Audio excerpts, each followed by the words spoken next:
Nope, not using that one. This is the hardest part always, the intro. Got it. What? You got it. No, I don't.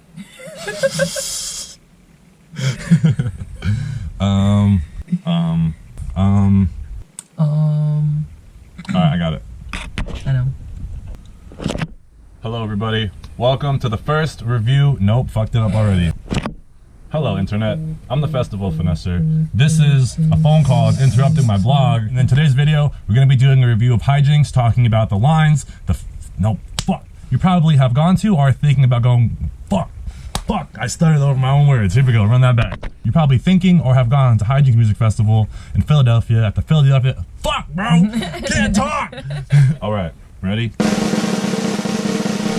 Hello, beautiful people of the internet.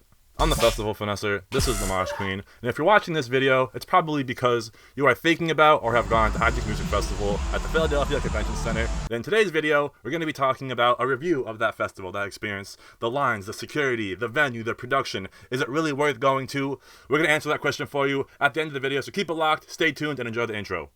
Run it. Boom. Can I get a year?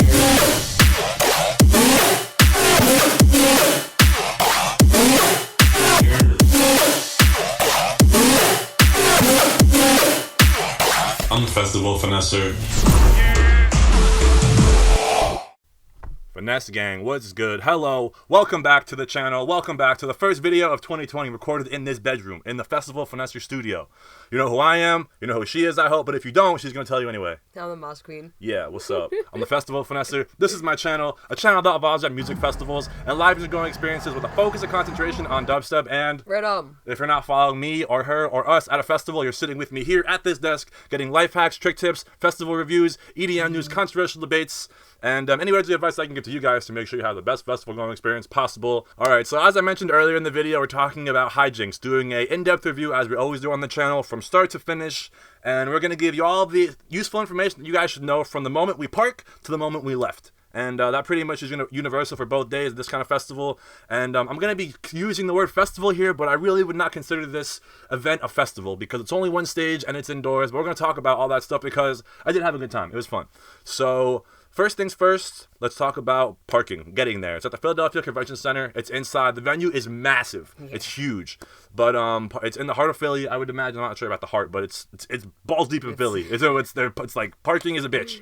So there's parking garages that were kind of expensive. We lucked out and got metered parking. The metered parking was only until like 10 o'clock, and we were there way past 10. So it was like $6 for us to get a metered parking spot on the street. But you might not get that lucky. And we drove around for a while. Yeah, we did drive around for a while. So leave yourself enough time to find parking and just get to the venue, because if you're not staying at a hotel or an Airbnb in the area, it is going to be kind of difficult to park because there was over 20,000 people there. 20,000 people coming to that event, which I thought was crazy and insane. But when you get inside, you kind of see that. So let's talk about getting inside. The lines on the first day were insane. It's 8:10. This line is crazy. All the way back and around the building it goes. For some reason, the second day there were not any. There was like no lines. Yeah. 8:20. We're out here. Definitely not as long of a line as yesterday. I'm not sure if that's because it wasn't Bass Nectar Day or what. If the security got their shit together, or if like the time we went. Yeah, true. We did go kind of late both days, but that's because it was not one of those festivals where you had to go there early, because with only one stage, you can't really do much. You can't go anywhere. That's a lot of house. I'm not with this. So we're chilling. So if you're not digging the music, you're really kind of just beat. You just kind of standing there. There wasn't really too much to eat from what I noticed. There wasn't too many food. There was like little like hot dogs and stuff like that and pretzels, but no real crazy kind of festival food. Was hot dogs? I don't know. I got a pretzel hot dog actually. That's what I'm thinking of.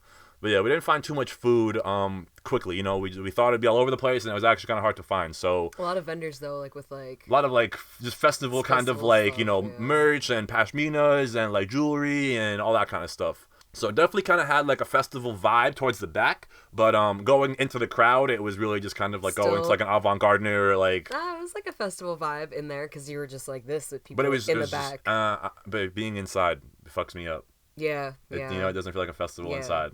So next we'll talk about security. Security was relatively light, I would say. I did not get patted down at all. They just send you through a metal detector and have you empty your pockets, put them in buckets or whatever. I didn't notice if anybody checked my bag because I was so focused on getting the GoPro in, because the GoPro was not allowed in according to the, the rules and prohibited items. So I finessed that in. Yeah, they just waved me down with the wand and stuff like that. So I didn't really have anyone touch my pockets. I didn't have anybody. Actually, I take that back. Once I went through the metal detector and I went off because of the GoPro, I got felt on my pockets and my pants, and I thought he wanted you. He felt me up after that, but you didn't have any of that, right? You walked right through. Yeah, I walked nothing right really through. got searched. I had to take my chains off, but yeah, I put my my fanny in the little bucket things too. So. I didn't really notice anyone like going through them, like rummaging through them. The lines, I mean, it was also so many people, they didn't have time to check everybody thoroughly.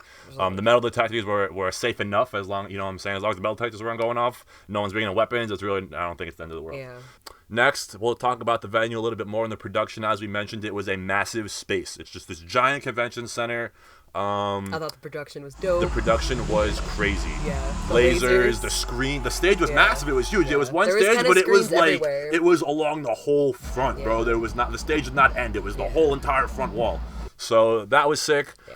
The pillars in the venue kind of like fuck up your view for some people. So that was a negative, but something you could easily avoid. The sound was pretty good, I would say. Definitely louder in some parts. Yeah. But that's comes with giant venues that have speakers and every couple pillars, let's say. But I thought they did a very good job of like not keeping you totally in the dark. Like the back was lit up, and like they had the bathrooms lit up. The bathroom situation was also not too shitty, no pun intended. When you walk into the venue, there is a giant line of like actual like bathrooms. There's this long ass line for the bathrooms here, but there's porta potties over there. And then literally on the other side of that, across, like on the other side of the venue, there are porta potties in the corner. And never waited for those. Yeah, there was not really we never really waited in line for the porta potties. But if you're someone that likes the convenience of running water and just like a relatively clean bathroom, you do have the option to do that.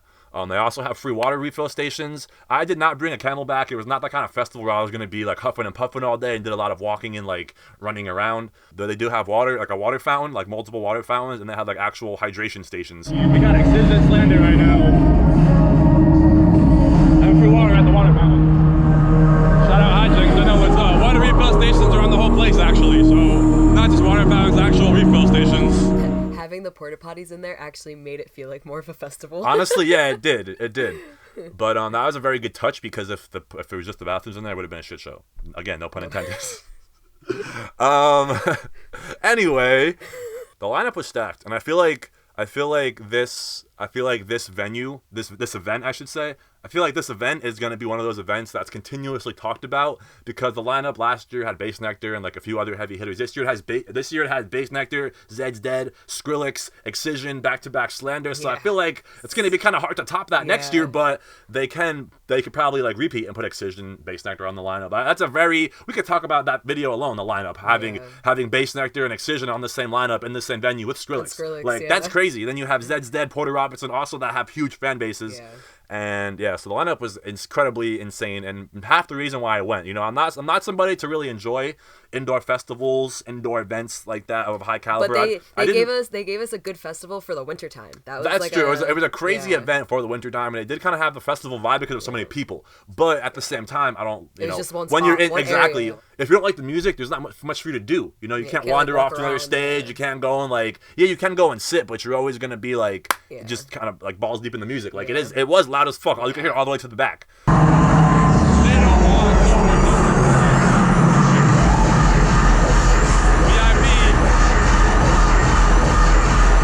Let's get it.